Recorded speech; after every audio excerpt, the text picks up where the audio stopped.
Hey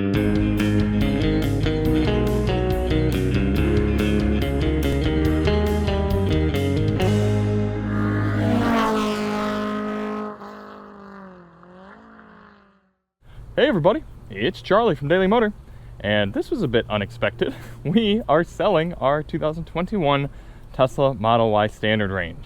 We bought this car on the first day that these were announced, the first day that the Standard Range Model Y came out. We put in an order, and we were one of the first people to get these as well. I think we were one of the first on YouTube with videos of a Standard Range Model Y, and we've done so much with it. We've put on just under 19,000 miles in, what was that, about 11 months, just under 11 months. We've done new tires, we've tracked it, we've road tripped it, we've done it in the snow, summer. It's been a really good car, but the way new car prices are right now, they're just absolutely crazy, and it doesn't really make sense for us not to sell this car. So we're gonna do a little bit of a video, and I am actually not even getting the chance to do a full video with this car because we're going to sell it right now. It was kind of a quick process of like, oh man, we could get a lot of money for this car. Let's see if we could actually get it. And then someone contacting us and being like, I will buy it today. Can you meet me in an hour? And we're like, okay, let's do it.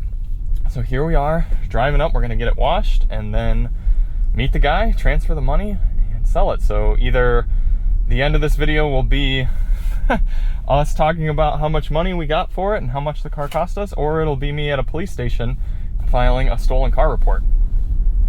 But anyway, we don't need to be driving a big, expensive, fancy car right now. I mean, the main reason we bought this Tesla Model Y Standard Range in complete base form is because we knew it would be a good content vehicle. Not only that, I've always wanted a Tesla. I've always dreamed about having a car like this, and I've absolutely loved the entire time of ownership. Are there things that I don't particularly care for the car? Yeah, it's got a few different annoyances, and the biggest of which being we never got our advertised range for the car. This says it has 244 miles of EPA combined range. That's a joke. If you're doing any sort of highway driving, even in good weather, you're looking at like 180 miles optimistically. But other than that being kind of my main complaint with the car, I've really loved it. I still like driving this car more than most of the press vehicles we get on a weekly basis. Not only is it nice to drive, fun to drive, exciting, it's very futuristic, I love the way the tech works, then there's the fact that it costs us so much less. We'll go over some of the breakdowns, like I said, later on about money, but just based on our calculations, we've saved about $2,000 over what we would pay in gas in order to drive this car. And that's over about 19,000 miles. And because Tesla doesn't have a PR department, they don't do press vehicles, this is the only chance I get to drive a Tesla. We get to drive all sorts of other vehicles from other manufacturers, extremely lucky for that. But if we want to be behind the wheel of a Tesla, we need to be driving our car. So it is going to be sad to not have that anymore, to not be able to compare this against other electric vehicles. That's definitely going to be a shame. But when we're talking getting $14,000 over our MSRP for this vehicle, it's kind of a no-brainer.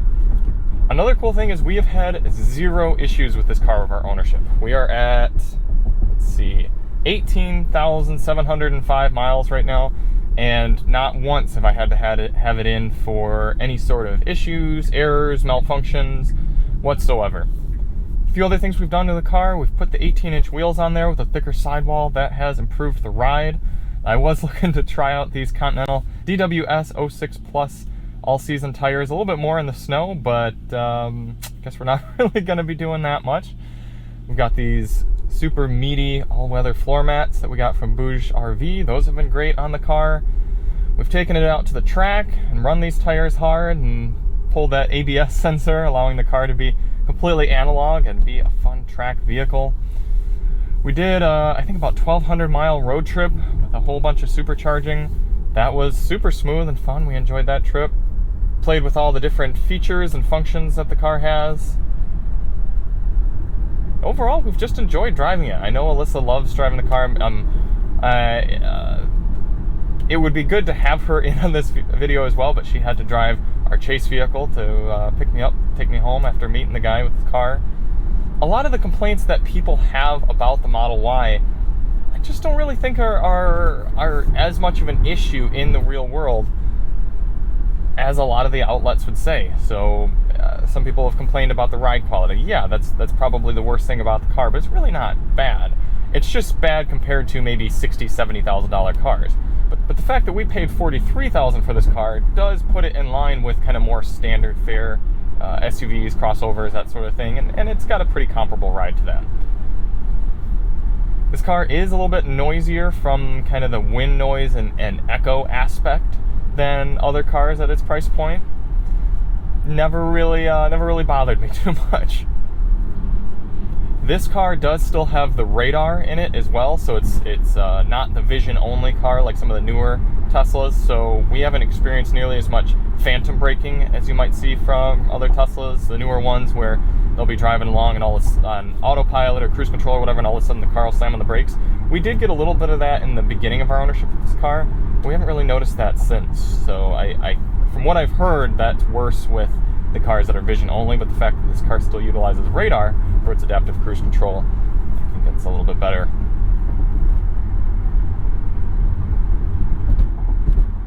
The interior's held up really well. I don't really notice any squeaks, rattles. There is one rattle from the rear right of the car that I was thinking about having inspected by the Tesla shop to see if maybe they would cover that under warranty, but it's really pretty subtle, so I think it's going to stay as is. This was a really last minute video. I didn't really get a chance to kind of prep it, if you will, or plan out what I was going to say, so it's a little raw, and kind of my last minute thoughts on the car. I'm really going to miss it. I really enjoyed every chance I had to drive the car. It was, even if we were just running out to the store and I got to drive it rather than Alyssa, and I didn't have to drive one of the press cars or something, I was like, ooh, get to drive the Tesla. I would say if it weren't for the financial situation, with just the fact that these are worth so much more than they were when we paid for it, we would be keeping the car. It just doesn't make a lot of sense for a car that we bought to be a work asset and something to make us money. It will probably never make more money than it is right now. So you got to kind of take that. We will be getting back into an electric vehicle at some point. I just enjoy them so much more for regular commuter type driving than I do gas cars.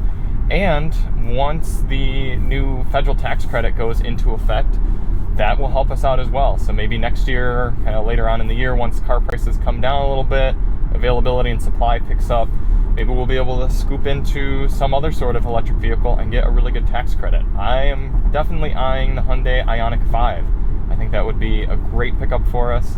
I think Alyssa would really like driving it. I'd really like having it. So that's a strong contender for us. But there are going to be so many electric vehicle options on the market in the next few years that, as much as we like having and owning and driving this Model Y, for this price point, for this type of money, I think we're going to be able to get something that it has a much larger range, and the charger network is going to be more robust, and I think that's going to be even better in the future. So take the money now and reap the benefits later on. The only time that Tesla has seen a non-touchless car wash is going to be right now. I was going to get out of the car and do a little wrap, but it's incredibly noisy back there with the car wash going. So this is going to be it. This is going to be our last look at Tesla. And who knows what'll be in store for the future, but I know we'll talk some more about the car and kind of a financial wrap up and a look at everything with our ownership with the Model Y here. But last time behind the wheel, it's been good. It's been good, Tesla. Let's take a little look at the numbers as they broke down with our ownership of the Model Y. So we bought the car for a final purchase price of $43,190. This was after destination, but before taxes, title fees, anything like that.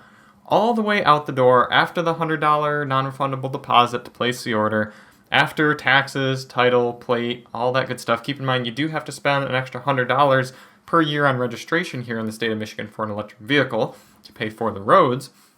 All of that cost us $46,170 out the door. Now, we definitely saw a few advantages owning the Tesla Model Y as a YouTube channel that creates content on the car. And that was part of the reason we bought the car. We knew we'd be able to get a lot of free supercharging, some extra perks. And one of those perks was getting a level 2 charger sponsor. So shout out to Grizzly, a charger that worked great for the whole time we had the car and continues to work great for our electric press vehicles that we get in. We used the Grizzly charger at home. That would have cost us $400, but we saved the $400, still spent about $400 on the charger installation. So we had to have a 240 volt plug, 50 amp wired into our garage, all the wiring and the fuse and the labor to do that. That cost us $400.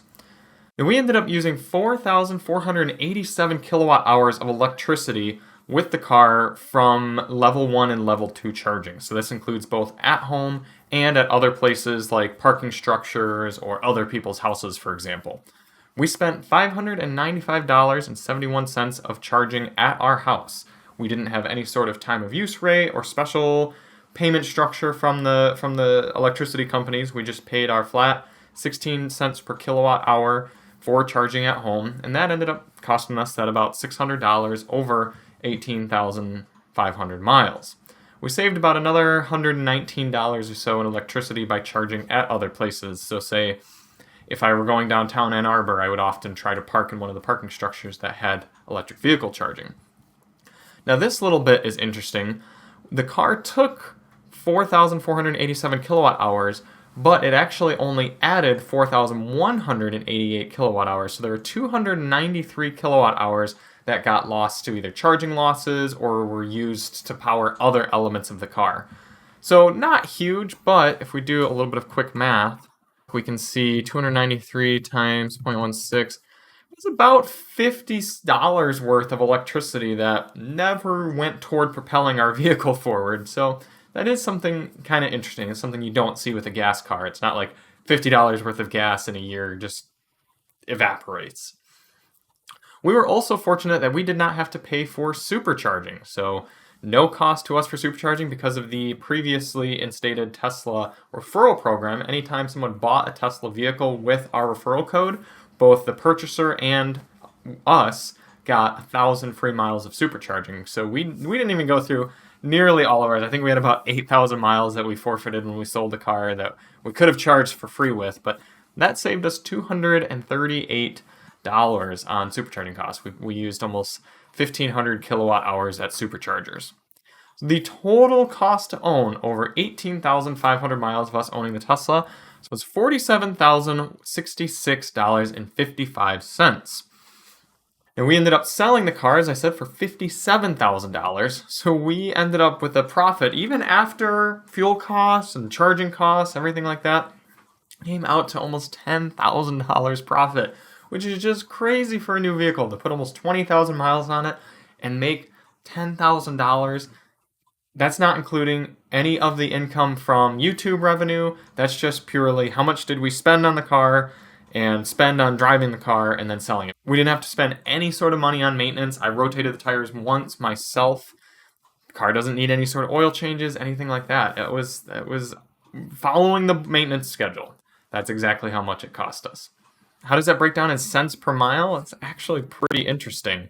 We spent, if you don't factor in the cost of the charger, we spent $595.71 in electricity, drove for 18,500 miles, just over 3 cents per mile to drive the Tesla Model Y for almost 19,000 miles. If we were to have had to pay for supercharging, let's add that in there, $238.04 plus $571 divided by 18.5. Still only would have been 4.5 cents per mile, even if we had to pay for all that supercharging. If you add in the cost of our charger, which I don't really think you should factor in because that cost would continue to go down over time, and we also use it for other electric vehicles, but say you wanted to throw that in there as well, along with the $595.71 and the $238.40, even then you're looking at 7 cents per mile to drive this car. Pretty darn good. And that's not factoring in depreciation or anything, because obviously we didn't have depreciation, we had appreciation. How about efficiency? Over the entire time we owned the car averaged 119 mpge, which comes out to 284 watt hours per mile, or 3.5 miles per kilowatt hour. And we know this by looking at Teslafy. For those of you who don't know about Teslafy, that is an app that you can pay for. It's like $50 a year, and that allows you to see all sorts of information about your car. You can look at calendar and see, if we go back to last year, how much did we drive in the month of July. We drove 2,700 miles, and every single day you can see all these things. We had 267 watt hours per mile, so a little more efficient in the month of July. In fact, let's see what our most efficient month was. Let's see, January was 307, then 317 February, 267 in March, 269 in April, 255 in May, that was very efficient, 260 in June, 267 in July, 286 in August. I bet you that's when we swapped over to the new tires, because then we're 293 in September, 285 in October, 345 in November. That probably includes the track day. You can see the 7th of November, 452 watt hours per mile. That was the day we took our Model Y out on track. So warmest months with the OE tires were our most efficient. That's about 255. But you can see all that sort of stuff using Teslafy, and it makes it really easy to keep track. I mean, we averaged, should be 284 because our car's odometer was a little bit off. And all the electricity we used, average speed, average temperature, total cost, etc. We definitely liked using Teslafy. 119 miles per gallon mpge, that is about 10 mpg lower than the EPA's estimate for this car in mixed driving. EPA estimates 229, but still really good for this size of vehicle, and we weren't exactly easy on it. We did a lot of road tripping and drove it hard, so to come out to that estimate, still pretty good. Now, what we didn't ever see is the 244 miles of estimated range that we were supposed to get with this car, because if you take that 3.5 miles per kilowatt hour and multiply by the battery pack, about 53 kilowatt hours, that's only coming out to 185 miles of estimated range.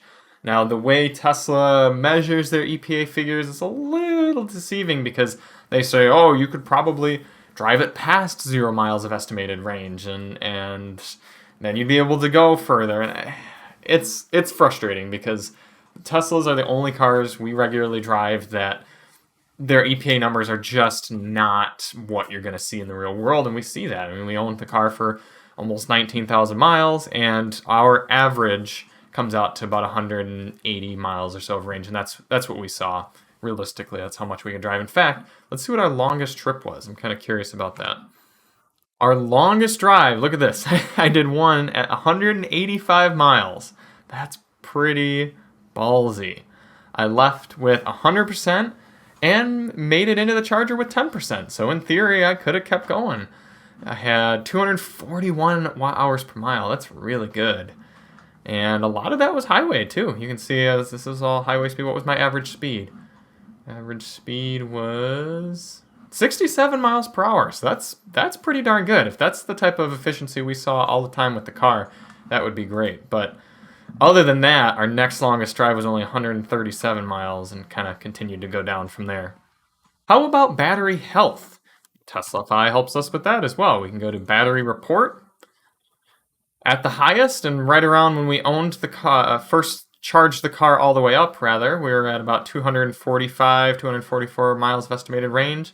That dropped kind of significantly right here around mid-June, about 10,000 miles on the car. We were down to 240. Then it continued to go up and down. I do want to point out that I didn't often charge the vehicle all the way up to 100%, so it's possible that this would have come back up if I had a few resets where I drove the car down below 10% and then charged it back up to 100. But it did say at the end of our ownership that we had an average full charge of 228 miles. That's 7% range reduction over about 20,000 miles. Not fantastic, but again, I wonder if I would have recalibrated the battery, if that would have brought itself up a little bit. Ultimately, over a month since we sold the car, this video took a little while to come out with, we miss it. It's been a great car, it was a great car, and we will probably want to own a Tesla in the future. Like I said, my biggest complaints with Tesla are just the cars aren't quite as solid and quiet inside as cars at as similar cars at that price point, and they don't get their estimated range very realistically in the real world. But they're still very efficient. They're still very tech forward, and I really like the technology in the cars, and they're fun to drive and fun to own. I enjoyed owning the Tesla. We're gonna miss the Model Y. We do miss the Model Y, even though we've got our Ford Maverick now. It's definitely not the same, and we will have an electric car in the future. So thank you all so much for watching. Hope you enjoyed, and we'll see you on the next one. I'm Charlie from Daily Motor, and as always, drive on.